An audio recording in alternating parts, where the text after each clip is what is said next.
Hello hi అండి, welcome to S&A Shraddha and Amulya vlogs. ఈరోజు నేను రోజు తాగే రాగి జావ రెసిపీ చూద్దాం.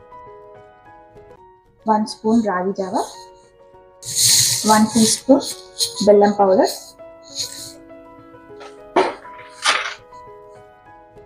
1 teaspoon crushed and roasted peanuts, 1/2 teaspoon salt,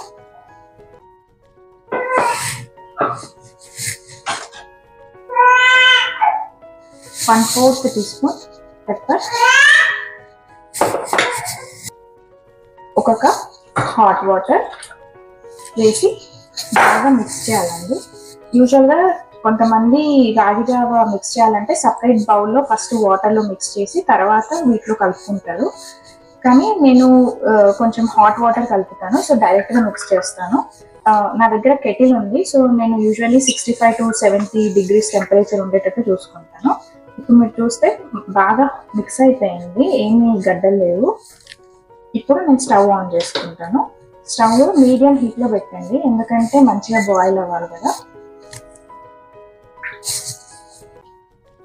medium హీట్లో కొంచెం అప్పుడప్పుడు కలుపుకుంటూ ఇలా బాయిల్ చేసుకోండి రాగి జావని. మరీ కలపకుండా వదిలేస్తే కూడా అడుగంటుతుంది. సో మీరు చూస్తే ఇక్కడ కలర్ కొంచెం చేంజ్ అయింది కదా, ఇలా కలర్ చేంజ్ అయినప్పుడు లైట్గా మిల్క్ యాడ్ చేసుకోండి. ఇది ఆప్షనల్, కొందరికి ఇప్పుడు ఈ టైంలో మిల్క్ పడట్లేదు కదా, అలాంటి వాళ్ళు వేసుకోవాల్సిన అవసరం లేదు. అండ్ కొంచెం ఫ్లేవర్ కోసం 1/4 టీ స్పూన్ నెయ్యి అండ్ చిటికెడు ఇలాచీ పౌడర్. ఇది కూడా ఆప్షనల్, ఇలాచీ ఇష్టం లేని వాళ్ళు వేసుకోకండి.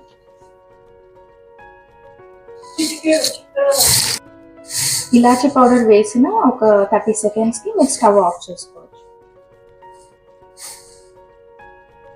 చూసారు కదా మా యమ్మీ అండ్ టేస్టీ రాగి జావ రెసిపీ. మా రెసిపీ మీకు నచ్చినట్టయితే please like, share, subscribe to our channel S&A vlogs.